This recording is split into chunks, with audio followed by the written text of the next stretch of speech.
Looking in your eyes, I see a paradise. This world that I found. And hello po mga kapuso natin dyan sa London, and this is Alvin Richards po, and gusto ko po kayong invite sa July 5 and 6, 2025 po para sa London Barrio Fiesta. Hello Kathleen fans! Ito pala na-confirm natin mga kasambreros si Ma'am Catherine, meron din pala silang farm doon sa Batangas mga kasambreros, na kung saan ay may may similarity dun sa sa farm or binakasyonan ni Pops Alden mga kasos recently nga nung Holy Week. May pool din siya, tapos syempre no, as expected ay yung nature talaga nasa gilid. Tapos nabasa ko yung article, meron siyang parang 300-year-old mango tree na kung saan nga nag-post na dati si Ma'am Catherine mga kasambreros na andun po siya no, parang escape niya no from the hustle ng city. And napag-connect ito ng mga Cathinatics na si Pops Alden din. Meron pala siya sa Batangas di ba? Yung sa recent kanila na mga posts mga kasombrero. So parang nagkakalapit talaga yung mga point of direction or mga farms at saka places na kung saan ay ang Kathleen po ay pinaglalapit mga kasambreros. Na lang talaga na napag-connect lang talaga natin. And ngayon ko lang din nalaman sa San Benito, Batangas no, yung lugar kung saan nakabili ng farm mga kasambreros. Actually medyo 20 basta medyo matagal na nakabilis na Ma'am Catherine doon ng farm sa Batangas mga kasambreros. Pero nga no, very private, wala silang pictures kung nakapunta ba sila sa Holy Week or doon sa kanilang farm mga kasambreros this 2025. Pero yun po mga kasambreros. And then ito, si Pops Alden ay pupunta nga sila sa sa London. Magkakaroon po din doon ng parang Barrio Fiesta sa London mga kasambreros sa July 2025. So parang parang July 5 to 6 to 2025 mga kasambreros. Tapos doon po sa Cranford Community College, Hounslow sa TW5 9PD United Kingdom mga kasambreros. Tapos from 12 noon to 8 PM. Grabe na, parang dinala yung fiesta na kultura ng mga Pinoy doon sa London mga kasambreros. So kapag gusto niyo po nang bumili ng ticket ay pwede po kayong bumili sa online phlivemusic.com/Barrio Fiesta. So nag-invite si Pops Alden mga kasambreros na kamagapay pumunta doon kung kaya po ng inyong lugar at budget at oras. And then ito, syempre nag-gym ang inyong Pops Alden, Monday gym ang ginawa na routine mga kasambreros ni Box Office King kasama ang kanyang mga gym buddies na sina Mitch Oliva at saka sina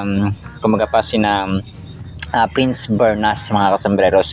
So wala nang mga malisya, wala nang mga issue kasi ang dalawang ito or ang sina Ma'am Mitch no, yung si Ma'am Frankie ay mga friends lamang po siya mga kasambreros. So ginagawa ng issue kasi nga yun ang disadvantage din sometimes kapag hindi mo inaamin no, na kapag patago kasi ang mga tao talaga ay kaliwat kanan ang magiging issue. Pero yaman sila no, as long as sina Pops Alden at saka si Ma'am Catherine ay masaya sa secret relationship ay bahala na yung mga nang i-stress at nai-stress mga kasambreros sa kanilang mga buhay. And then ito, sobrang kulit ito mga kasambreros kasi si Pops Alden sa kanyang Instagram story, parang ang kakulitan niya dito, naglagay siya ng parang tsokolate doon sa donut mga kasambreros. Sobrang kulit niya mga kasambreros. Epitome of teamwork makes the dream work. Di ba? Ang galing no? Tama, kasi teamwork sila mga kasambreros. Kanya-kanya sila ng kung may team effort talaga doon sa may lang ng donut habang bago kainin mga kasambreros.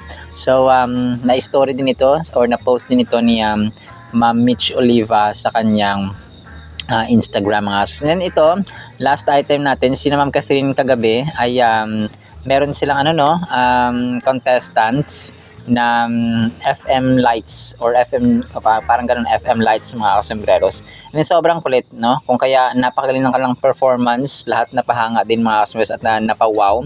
Spectacular ang kanilang performance kasi parang unusual na talent yung mga pailaw-ilaw mga kasembreros. Ang ganda sa paningin, ang ganda sa mata.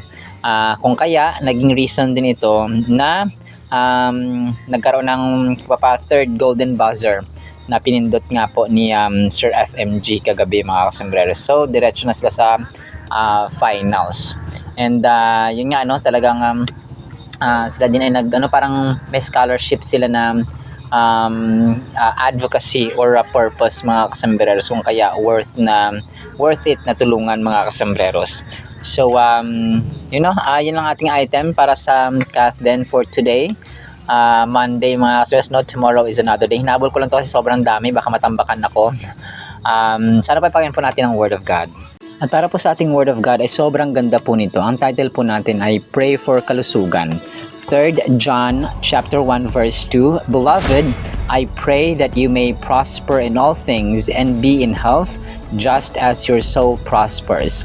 Sa Tagalog po, mahal kong kaibigan, idinadalangin kong ikaw sanay nasa mabuting kalagayan at malusog ang katawan, tulad ng iyong buhay espiritual. So this was Apostle John speaking or writing mga kasembreros. So siyang John the Beloved na sumulat din po ng John dun sa four Gospels, sa Matthew, Mark, Luke, and John, tapos dun sa Revelation. So siya rin po ang sumulat. So ito yung pangatlong sulat ni John mga kasembreros dun sa small epistles, maliliit na books niya mga kasembreros, no? 1 John, 2 John at saka 3 John. So ang verse na ito ay sobrang ganda when it comes to wholeness and well-being. Nagre-remind sa atin na hindi lamang tayo, ito yung sasabi natin na kapag tayo po ay nasa kay Lord, hindi lamang tayo tuturuan ng spiritual, hindi lamang huhubugin at lilinangin yung ating spiritual life, but also balanced life mga kasembreros, physical, financial, practical, mental, social, yung relationships natin, balanced mga kasembreros, balance yung trabaho, ang pamilya, simbahan, Panginoon, and so on. So ang verse na ito ay it conveys a deep desire for the recipient to thrive and be healthy in every aspect of their life. So physically, mentally, and spiritually. So gaya na mention natin mga sisters. And the word beloved sets a tone of love and care and genuine concern for the well-being of the person being addressed. So tayo yun mga kasembreros na sabi nga dito, mahal kong kaibigan. So merong deep desire, deep prayer mga kasembreros, and fervent prayer si Apostle John para po sa atin na sana ay nasa mabuting kalagayan tayo at malusog na pangangatawan tulad ng ating buhay espiritual. So yung ating buhay espiritual dapat balance din sa ating physical mga kasembreros. Pero syempre mas kapag malakas ang ating spiritual, mas tuturuan tayo ng Diyos ng balanced life mga kasembreros.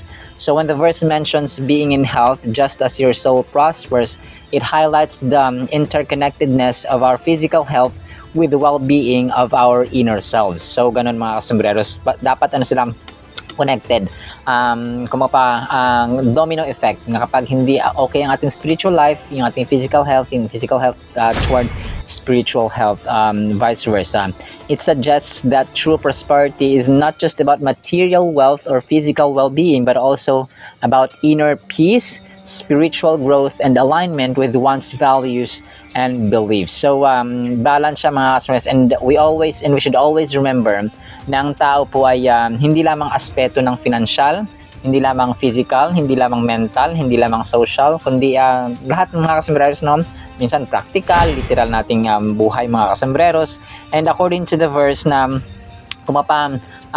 reference din dito yung 3 John 1:2 mga kasembreros, na yung prospering and being in good health lies in aligning ourselves with God's will and walking in His truth.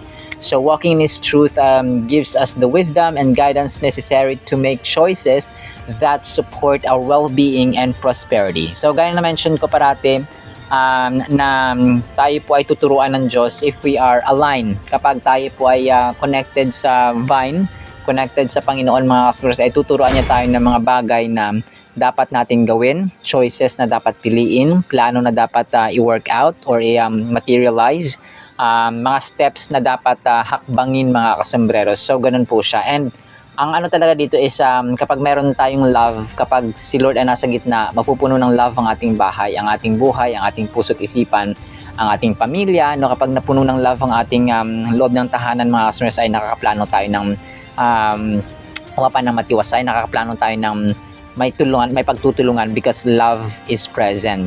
Pansin natin yung mga pamilyang kanya-kanya, let's say magplano ka, no, tapos hindi isusupport ng kaibigan mo, ay ng kapatid mo, ng magulang mo, ng asawa mo. So medyo mabigat siya mga kasambreros, di ba? Pero kapag nagplano ka tapos supported ng pamilya mo, ng magulang mo, ng kapatid mo, ng asawa mo, and so on, o ng anak mo, so mas madali siya mga kasambreros. Although may mahirap na side, pero posible because marami, kasi nga two are better than one. So parang many brains, no, are better than one mga kasambreros. So when we prioritize the relationship with God and live according to His principles, we invite His blessings and favor into our lives. This includes not only material prosperity but also emotional and physical well-being. Kung kaya ang panalangin natin dito ay pray for kalusugan, kasi anuhin natin yung ating mga material things kung meron tayong inindang sakit, no, lalong-lalo ngayon pag manginom ka, no, at talagang mahilig ka sa alak or mahilig ka sa pagpalipas ng gutom or mahilig ka sa mga energy drinks. Tapos yun pala, delikado pala yung mga kasambreros na uminom kayo ng energy drinks sa umaga tapos walang laman ang tiyan nyo, kasi may kakilala ko dito na nagsuffer yung kanyang kidney, malapit na ma-damage mga kasambreros, na mabuti nilang ay naagapan siya, pero meron na po siyang konting sira. So energy drinks, no, at tapos yung pagpalipas talaga ng gutom, especially breakfast, delikado po yun, no? Kahit ako ay biktima po ng health issue mga kasambreros, no, na sobrang pinagsiyan ko yung pagpapalipas ng gutom talaga. Kung kaya kayo, don't skip meals, lalong-lalo na po breakfast mga kasambreros. So picture your life as a balancing act between work and family. So parati natin sasabi, work, family, tapos or school and family. You're reminded that God wants you to thrive in every aspect. Let this be your fuel. Care for and uplift those around you just as you'd want in your busiest moments. So yun po mga kasambreros, no? Pray for our kalusugan, kasi wealth is definitely health. Health is definitely wealth mga kasambreros. Alright, so naman po in the meantime, nawa po ipagpalain po tayo ng pag-ibig, pananampalataya at pag-asa in the mighty, holy, sweet, magnificent, our Lord Jesus Christ. And everyone said, Amen and Amen. See you sa next segment po mga kasambreros, and paalam po. I love you.